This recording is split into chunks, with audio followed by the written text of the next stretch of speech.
Hey, hello tout le monde. Alors aujourd'hui, je vais parler doucement et comme vous le voyez, je suis hospitalisée.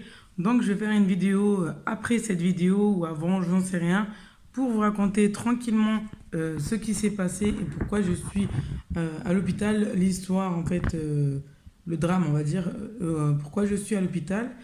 Donc parce que vous savez, je suis dans une chambre, même si je suis toute seule dans la chambre, je vais pas raconter, sachant que il y a des va-et-vient, tout ça, vous connaissez quoi. Je vais pas parler fort, etc. Donc voilà. Mais juste, j'ai décidé de faire un vlog tous les jours ou tous les 2 jours, on va dire, pour vous donner de mes nouvelles et pour comment dire, vous parler, vous donner de mes nouvelles et parler un peu de tout, de ce livre, d'obésité, de maman, de bébé, de conseils, de rappels, de faire attention à des choses, etc. Et, euh, et donc voilà, voilà, donc voilà, là je suis dans ma chambre, je vais vous montrer, hop. Donc il y a la télé, il y a un chauffage, il y a, bon on n'a pas besoin de chauffage, mais bon, il y a, là ils m'ont mis un produit qui est un dérivé de morphine, parce que je suis allergique à la morphine, je fais des réactions allergiques à la morphine, qui est comme le démangeaison et vomissements, tête qui tourne, etc. Ensuite, moi je suis dans mon lit, voilà, tac tac tac. Là il y a la table avec la commande et quelques trucs à manger. Là-bas c'est la salle de bain avec les toilettes et là-bas c'est la porte donc d'entrée. Donc voilà. Je vais vous dire pourquoi je suis à l'hôpital. Je suis à l'hôpital parce que il m'est arrivé un accident domestique. D'ailleurs, je vous mettrai la photo. Je suis même passée sur Nice Matin. Ce n'est pas une fierté de passer sur Nice Matin pour ça, mais pour vous montrer la gravité de la chose en fait. Je vous raconterai, comme je vous ai dit, dans une précédente, dans une suivante vidéo ou une précédente, peut-être qu'elle sera en ligne avant, j'en sais rien. Ça dépend de mes montages, vu que c'est difficile déjà en hôpital, pour vous raconter l'histoire. Mais en gros, je me suis brûlé avec de l'huile de friture, avec une casserole qui avait environ 1,5 litre dedans, pour cuire des briques. Des briques qu'on fait le plus souvent pendant le ramadan. Moi, c'était quelques jours avant le ramadan, c'était 1 ou 2 jours. Je voulais faire de la soupe, donc de la shorba et des briques. Et en fait, je vais pas commencer à vous raconter, mais je me suis brûlée avec de l'huile. Mes jambes se sont enflammées avec le pantalon, etc. Mon mari a été aussi brûlé, mais plus légèrement que moi. Donc il a eu les orteils et le bas des pieds parce qu'il a marché donc dans l'huile qui a été versée par terre après l'accident. Donc moi je suis en fait brûlée, je vais vous montrer. Alors là, tout le bas des pieds, le haut des pieds, tout ça. Ensuite, tout le tibia jusqu'au genou. Ensuite, là, ils m'ont fait une greffe de peau. Ils m'ont pris de la peau ici, donc de quelques millimètres. Donc de là à là. Et donc ça descend un peu là aussi. Et ils me l'ont mis sur le tibia car il a été très endommagé. Et donc la peau, elle était très creuse. Ensuite, sur l'autre pied, j'ai un peu ici. Et le plus dans le bas des pieds, j'ai aussi eu une greffe, tout ça là, là, tout le milieu en fait, le milieu. Voilà, ça fait comme une sorte de rond comme ça. Voilà, une greffe aussi. Donc ils m'installent la peau, ils me font des petites agrafes, toutes petites agrafes comme ça. Je garde pas des cicatrices, des points de suture, même si je vais garder des cicatrices, je pense, hein, de la peau brûlée. Donc voilà, je vous montrerai. Donc vous verrez là, juste après que je parle des images d'avant, après. Je ne sais pas si je vais tout montrer ou pas, parce que il y a des personnes qui peuvent être qui ne disent pas machallah ou je sais pas, ils vont pas faire des trucs, je sais pas, c'est même pas machallah, c'est un autre mot que j'ai oublié d'ailleurs, mais qui vont me jeter l'œil en fait, ou qui vont dire c'est bien fait pour elle, un truc comme ça. Bon, après, je pense pas qu'il y a des gens cruels comme ça, parce que je suis bien avec tout le monde et j'ai le cœur blanc avec tout le monde, mais je sais qu'il y a des personnes vicieuses qui me suivent sur YouTube ou sur mes réseaux sociaux d'ailleurs, et qui cherchent mon mal au moindre, à la moindre heure, voilà, au moindre jour, enfin, qui me cherchent. Qui me cherchent pas, mais qui me veulent du mal et qui attendent que je donne une mauvaise nouvelle de moi, de ma famille ou de mon couple. Donc voilà. C'est pour ça que je ne raconterai pas tout à 100%, ou je montrerai pas en tout cas tout à 100%, je raconterai, mais je vais pas montrer tout. Donc voilà, mes plus proches, famille, amis le savent, sont au courant maintenant. Donc voilà, après je vais vous montrer aussi, je vais vous parler aussi de ce qui est l'acceptation de soi. Donc je vais m'accepter avec ma cicatrice, la culpabilité, donc de culpabiliser sur ce qu'on a fait ou ce qu'on n'a pas fait, ou si j'avais fait ça, si j'avais fait ça, etc. Ensuite, d'oublier de passer à autre chose. Est-ce que c'est facile ou pas? Comment je vais faire, etc. Si c'est la première fois que j'ai un choc ou pas, je pense que la plupart des personnes qui me suivent sur ma chaîne YouTube sauront que ce n'est pas la première fois qu'il m'arrive vraiment quelque chose de très grave. La dernière fois, c'était en rapport avec une césarienne, une erreur médicale après une césarienne. Donc, il y a les vidéos déjà disponibles. Ensuite, pour l'oubli, donc il y en a des personnes qui préfèrent ne plus en parler et passer à autre chose. D'autres personnes qui préfèrent en parler, jusqu'à pleurer, pleurer, pleurer, et après arriveront à en parler sans pleurer. Et c'est là où je pense que ça veut dire qu'on est passé à autre chose. Donc moi, je préfère en parler, en parler, en parler. Après, si j'en parle à ma mère, des fois elle pleure. Si j'en parle à mon mari, c'est quelqu'un qui ne veut pas en parler et qui préfère en tout cas ne plus en parler pour passer à autre chose. Ce qui est difficile pour moi parce que normalement, ben, la première personne à qui tu parles, c'est ton mari. C'est lui qui garde tes secrets de base. Euh, donc voilà. Donc après, il y a aussi les psychologues. Les psychologues, je vous avoue que je n'en ai jamais vu, mais apparemment, ils m'ont proposé à l'hôpital d'en voir une. Je ne sais pas si ça m'aidera ou pas, je vous dirai ça dans les prochaines vidéos.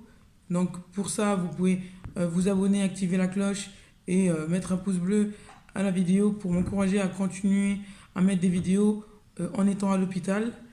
Ensuite, donc je suis resté je suis resté 4 jours dans un premier hôpital, donc qui est un hôpital franchement pas top du tout pour rester poli, qui se situe à Antibes dans le 06, et que pour la deuxième fois me montre leur incapacité et leur niveau nul dans tout, donc que ce soit dans la grossesse ou la brûlure. Donc maintenant, déjà ils sont même pas spécialisés en brûlure, mais ils voulaient me faire rentrer, alors que quand un chirurgien plasticien m'a vu, m'a vite envoyé à l'hôpital de Toulon pour les grands brûlés. Et la preuve, regardez, ils m'ont fait des greffes et ils m'ont dit que je ne pourrais jamais guérir sans avoir fait des greffes.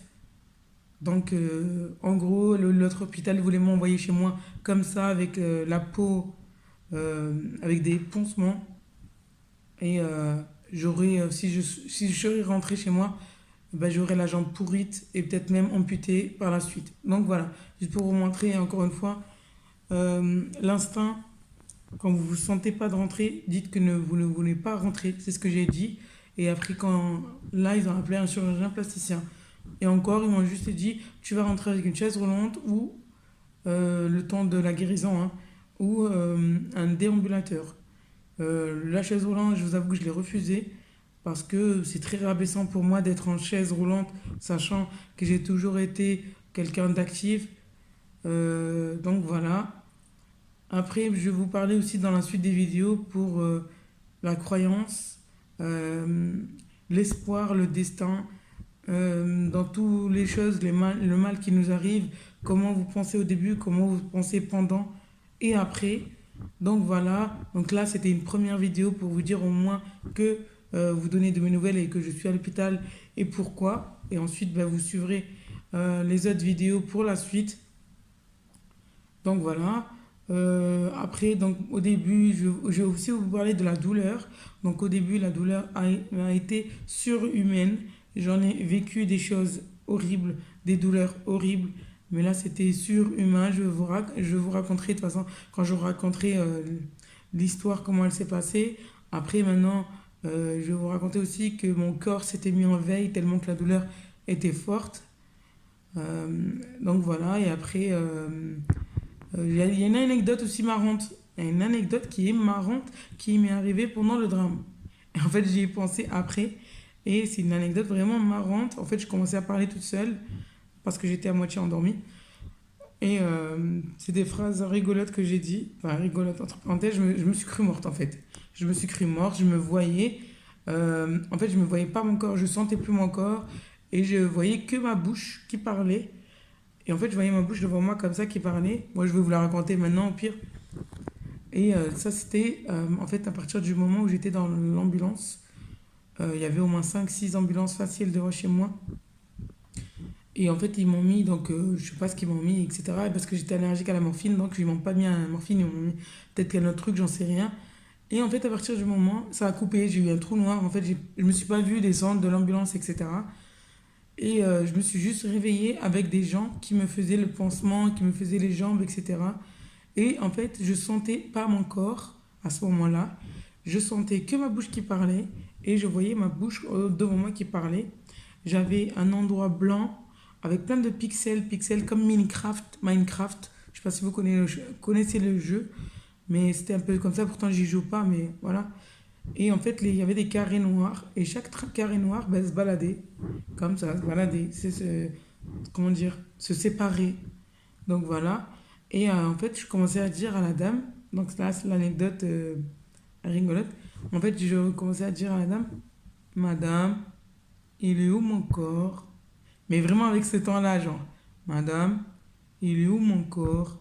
Et donc la dame me disait, Madame, eh ben, votre corps, il est à sa place. Et donc moi, je disais, Madame, ils sont où mes bras? Et donc elle me disait, ils sont à leur place, Madame.